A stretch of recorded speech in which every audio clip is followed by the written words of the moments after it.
अब देखिए, ये बहुत गंभीर मामला है।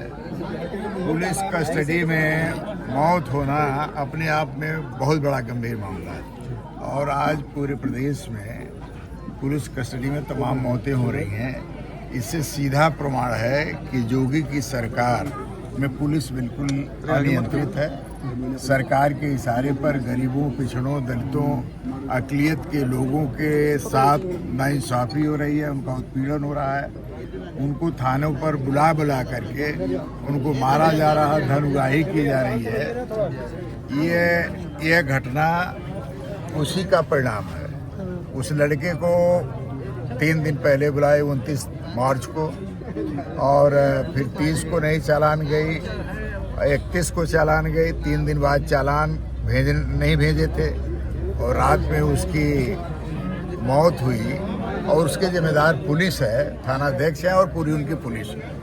ये हत्या का सीधे सीधे मामला है और निश्चित तौर पर आज तो मैं धन्यवाद दूंगा राष्ट्रीय अध्यक्ष जी को कि वह जानकारी हुई, उन्होंने सीधे टेलीफोन हमारे विधायक संग्राम यादव जी ने बात कराया और उनके पिता, जो लड़के के पिता हैं, उनसे उन्होंने बात किया और उनको आश्वासन दिया कि जो भी दिक्कत होगी, जो भी परेशानी होगी, समाजवादी पार्टी आपके परेशानी में, आपकी मुसीबत में हमेशा खड़ी रहेगी और आपको न्याय दिलाने के लिए हमारे पार्टी के लोग, हम लोग, सब लोग आपके साथ हैं। परिवार वालों की क्या मांग है सर? परिवार वालों की मांग है कि जो हत्या हुई है उसकी जिम्मेदार पुलिस है, मुकदमा दर्ज हुआ है, उनकी गिरफ्तारी की जाए। सर, क्या लगता है कोई व्यक्ति अपने पैजामे के नाड़े से खुद को मार सकता है? ये प्रशासन का कहना है कि प्रशासन कह रही है कि अपने नाड़े से, वो पैजामे से उसने खुद फांसी लगाई। देखिए, यही चीज़ें ऐसी हैं जो पुलिस की कहानी को झुठलाती है। पुलिस जिस तरह से कहानी कर रही है, जिस तरह से बात कर रही है, वो कहीं किसी को यकीन नहीं हो रहा है। कहाँ पे वह नाड़ा से निकाल करके कैसे वो फांसी लगाया, उसको तो परिवार वालों को बुला करके दिखाना चाहिए था ना, तब हम मानते कि वो फांसी लगाया। परिवार वालों को बगैर सूचना दिए उसको पोस्टमार्टम हाउस भेज दिया गया। बाद में सूचना दी गई, परिवार के लोगों को जानकारी हुई, तब सब लोग वहाँ पोस्टमार्टम हाउस गए और यह निश्चित तौर पर यह साजिशी तौर पर लड़के को मारा गया है और कहीं न कहीं उसके जब मर जाने के बाद उसको फांसी का फंदे का नाटक करके वह उस केस का पटाक्षेप करने का प्रयास पुलिस कर रही है। सर, पीड़ित परिवार पैसे लेने का भी आरोप लगा रहा है कि जो पुलिस ने पैसा लेकर के ही हमारे बेटे को मारा है, और अगर ये सच है तो कब तक इस तरह के पैसा लेकर के जाने जाएंगे या इंसाफ बिकता रहेगा? अब देखिए, परिवार को कहीं न कहीं जानकारी मिली होगी कि पैसा लिया गया है और लड़के की हत्या की गई, तो ये तो अलग विषय है। लेकिन उसको ला करके 3 दिन रखना थाने पर, 24 घंटे में चालान भेज देना चाहिए था। ये नियम है, सुप्रीम कोर्ट का निर्णय है, लेकिन इन्होंने नहीं भेजा। क्या कारण था? इससे स्पष्ट होता है कि कहीं न कहीं पैसे की डिमांड रही होगी, इस नाते चालान नहीं किया गया। तो ये तो कोई बात नहीं, इसमें कोई बात ऐसी नहीं है कि जो झूठी हो सकती है, बात सही भी हो सकती है।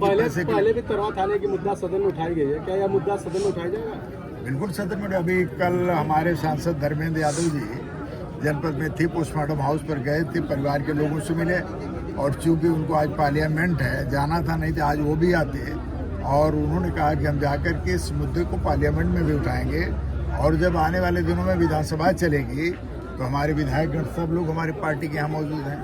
दुर्गा प्रसाद यादव जी, संग्राम जी, बचई जी, और ये हमारी पूजा सरोज जी और नफीस अहमद साहब, कमलाकांत राजभर जी, विजय ध्रुव जी, सभी लोग हमारे विधायक मौजूद हैं।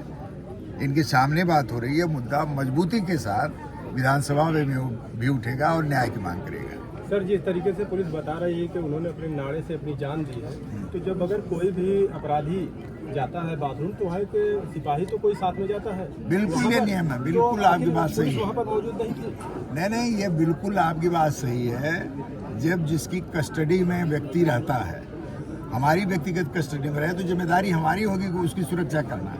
अगर पुलिस के कस्टडी में है तो पुलिस की क्षण प्रतिक्षण जिम्मेदारी है कि उसको देखे और उसके हिफाजत की जिम्मेदारी उसकी हो जाती है।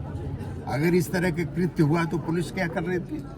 इसका मतलब पुलिस उसमें निश्चित तौर पर उसकी साजिश रही। तो परिवार के साथ आप लोग किस प्रकार से करेंगे? परिवार के साथ हम लोग पूरी तरह से खड़े हैं। हम उनको न्याय दिलाने का काम करेंगे और सरकार से मांग भी करेंगे कि इस परिवार को, अकेला वो लड़का था इनके परिवार में, एक विकलांग लड़की है, एक लड़की और है, कोई सहारा नहीं रह गया।